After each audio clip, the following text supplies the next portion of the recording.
अपनी मेहनत से किस्मत को बदलने का हुनर रखते हैं। ऐ जिंदगी हम गम में भी मुस्कुराने का हुनर रखते हैं। इतनी आसानी से नहीं तोड़ पाएगा वक्त हमें, क्योंकि हम बिखर कर भी संवर जाने का हुनर रखते हैं। अब जो भी लोग सो रखे हैं ना, वो सब उठ जाओ, क्योंकि अगर आपको अभी भी नींद आ रही है ना, तो एक बार अपने दिन काउंट कर लेना कि कितने दिन एग्जाम को बच रहे हैं। और तब भी डर ना लगे तो एक बार अपने चैप्टर्स काउंट कर लेना कि कितने बच रहे हैं, या फिर कितने मॉक टेस्ट देने हैं, PYQs भी करने हैं। और साथ में जो जैसे जैसे आपका नीट का एग्जाम पास आता जाएगा, जो आपकी धड़कनें बढ़ती जाएंगी, तो उनको भी नॉर्मल करने का आपको टाइम चाहिए होगा। तो ये सारी चीजें पर सोच के देखना कि आपको एक महीने के अंदर कितनी सारी चीजें करनी है, तो अपने आप आपको डर लगने लगेगा।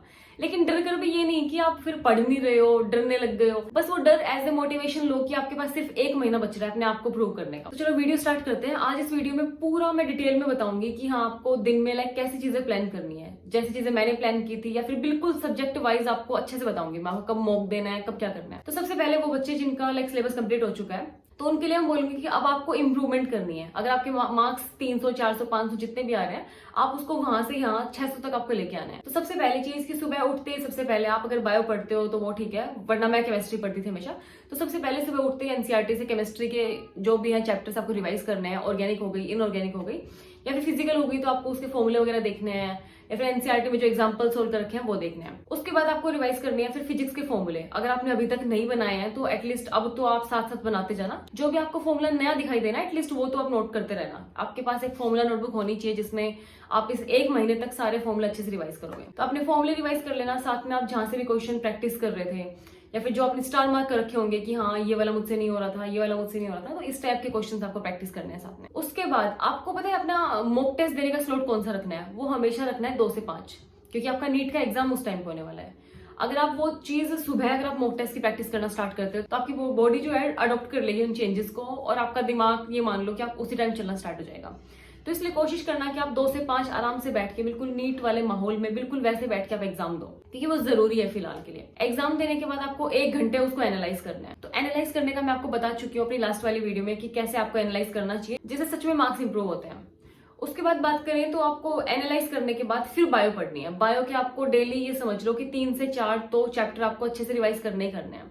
रिवाइज इन द सेंस कि जो चैप्टर आपने अच्छे से पढ़ रखे होंगे पहले, अभी तक 1 बार 2 बार आपका सिलेबस कंप्लीट हो चुका होगा, तो आपको क्या करना है कि NCERT लेके अपना line to line, word to word लग जाओ। ये मत सोचो कि NCERT में इंपॉर्टेंट चीजें पढ़ लेता हूँ, क्योंकि इंपॉर्टेंट पूरी NCERT है। तो आपको पूरा वर्ड टू वर्ड पढ़ना है। एग्जाम से 1-2 दिन पहले आप जरूर कुछ इंपॉर्टेंट देख सकते हो, जैसे कुछ एग्जांपल्स वगैरह, ये चीजें। अदरवाइज अभी 1 महीना है, तो आपको पूरा अच्छे से अभी देखना है। मॉक टेस्ट सोल्व करने के लिए पिछली वीडियो में ये आपको एक बुक दिखा चुकी हूँ, नीट अभ्यास फाइनल मॉक टेस्ट, जिसमें 20 मॉक टेस्ट हैं। तो आप ये सोल्व करके देख सकते हो, काफी सही मॉक टेस्ट है। मैंने खुद ये मॉक टेस्ट देखे हैं, बिल्कुल नीट टाइप के हैं, बिल्कुल वही है। A सेक्शन थोड़ा सा इजी होगा, B सेक्शन उससे थोड़ा ट्रिकी होगा, तो उसी टाइप से है। साथ में इसमें लास्ट में OMR शीट है, तो ये आपको जरूर फिल करनी है। अब जब भी एग्जाम देते हो ना, तो लोग गलती करते हैं कि OMR शीट की बिल्कुल प्रैक्टिस नहीं करते। देखो, मॉक टेस्ट पता है क्या करते हैं, मॉक टेस्ट आपके मार्क्स यहाँ से यहाँ बढ़ा देते हैं। मैंने तो खुद ये चीज अपने टाइम पे देखी थी। मैंने इतने कम लाइक क्वेश्चन सोल्व किए थे, लेकिन वही है कि मैंने काफी सारे मॉक टेस्ट दिए थे। तो मॉक टेस्ट में आपको पता है क्या सीखना है। मॉक टेस्ट से आपको जितने भी नए फॉर्मूले मिलते हैं, चाहे वो फिजिकल केमिस्ट्री के मिलते हो, चाहे वो फिजिक्स के मिलते हो, तो सारे के सारे आपको अपने फॉर्मूला नोटबुक में लिखते रहना है साथ के साथ। और कोशिश करना कि जो जितने भी 180 क्वेश्चन है आप पूरे कंप्लीट करो, क्योंकि मुझे कमेंट्स में मैसेज मिलते हैं कि हमारे लाइक बायो केमिस्ट्री के मिला के 450 आ रहे हैं और फिजिक्स हम अटेम्प्ट नहीं कर रहे। यार क्यों नहीं कर रहे आप लोग फिजिक्स अटेम्प्ट? क्या फिजिक्स आप नीट में भी छोड़ने वाले हो क्या? यार करनी पड़ेगी वो, चाहे आपके कितने भी मार्क्स आए। अगर आप अभी से फिजिक्स से डरोगे, क्योंकि मैंने खुद ये गलती की है, क्योंकि मुझे खुद फिजिक्स से काफी डर लगता था, तो मैं सोचती थी कि चलो कॉन्फिडेंस बढ़ाने के लिए सिर्फ बायो केमिस्ट्री सोल्व कर लेते हैं, क्योंकि फिर हमें लगता है कि हाँ सिर्फ मैंने बायो केमिस्ट्री सोल्व की तब मेरे 450 आए हैं बिना फिजिक्स सोल्व किए। लेकिन हम ये नहीं सोचते कि ऐसे हम फिजिक्स को बिल्कुल छोड़ते जा रहे हैं, तो जो मार्क्स आपके 40-50 आने होते हैं ना, वो भी नहीं आएंगे फिर तो फिजिक्स में। तो फिजिक्स को भी थोड़ा साथ लेके चलो। कोशिश करो कि जितने भी फिजिक्स के क्वेश्चन है, 45-50 जितने भी हैं, उन सबको आप एक बार जरूर पढ़ के खुद से करने की जरूर कोशिश करो। अगर तब भी नहीं आते हैं तो उनके सॉल्यूशन देखो कि हाँ किस टाइप से सोल्व किए हैं। मेरा मानना है कि आपको खुद से एक बार जरूर उसको देखना चाहिए कि हाँ मुझसे क्वेश्चन क्यों नहीं सोल्व हो रहा, फिर उसका सॉल्यूशन देखो कि हाँ मैं कहाँ अटक गया था, सॉल्यूशन में उस टाइप से वो सोल्व कर रखा है। तो ये चीजें देखनी है। उसके बाद आपके पास फिर भी रात का काफी टाइम बच जाएगा बायोलॉजी पढ़ने के बाद भी। उसके बाद आप जितने भी आपके बैकलॉग्स बच रहे हो, जितने भी चैप्टर्स हो, ऐसा टॉपिक हो जो आपको लगता है कि नीट में आएगा और आपको नहीं आता, उन टॉपिक्स में टाइम दो, थोड़ा सा दो। जैसे इक्विलिब्रियम जैसा चैप्टर हो गया, जो बच्चों को काफी हार्ड लगता है, मुझे खुद लगता था मेरे टाइम पे। लेकिन वही है, मैंने उस पर थोड़ा सा टाइम दिया ना, तो ट्रस्ट मी बहुत इजी क्वेश्चन आते हैं उससे हर साल।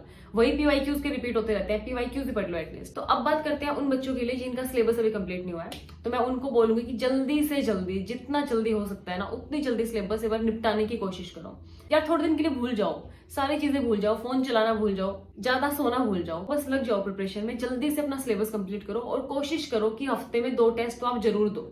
आपका सिलेबस चाहे कंप्लीट हो या ना हो, लेकिन वीक में 2 टेस्ट आपको देने ही देने हैं, क्योंकि ये बिल्कुल आपका पीक टाइम आ चुका है। अब भी अगर आप मॉक टेस्ट नहीं दोगे ना, तो फिर कोई फायदा नहीं है, क्योंकि बिना मॉक टेस्ट के आप कर ही नहीं सकते नीट को क्लियर। क्योंकि अगर आप पेपर खुद से देख के, आपको पता है सुनने में इजी लगता है, देखने में इजी लगता है कि हाँ मॉक टेस्ट पूरा एनसीईआरटी से आता है तो कर ही लेंगे, हमें एनसीईआरटी आती है। लेकिन जो बंदा खुद से जो करने बैठता है ना, तब आपको पता चलता है कि कैसी कैसी गलतियां आप कर देते हो। बिल्कुल गधों वाली गलतियां होती हैं हमसे, ट्रस्ट मी। हर बच्चा पढ़ के जाता है, लेकिन वही है, मिस्टेक्स उससे ज्यादा हो जाती हैं। तो आपको वही मिस्टेक्स अवॉइड करने के लिए ज्यादा से ज्यादा मॉक टेस्ट देने पड़ेंगे। और बिल्कुल इस टाइप से फॉलो करो कि हाँ, इतना सोच लो कि मुझे सुबह ये सब्जेक्ट पढ़ना है, उसके बाद ये सब्जेक्ट पढ़ना है, फिर मॉक टेस्ट देना है, फिर ये सब्जेक्ट पढ़ना है। तो इस टाइप से अपना टाइम थोड़ा मैनेज रखो। और यार लास्ट का टाइम आ रहा है, जी जान लगा दो बिल्कुल, क्योंकि अगर अब नहीं पढ़ोगे ना तो लाइफ में बहुत रिग्रेट होगा, ट्रस्ट में बहुत रिग्रेट होगा।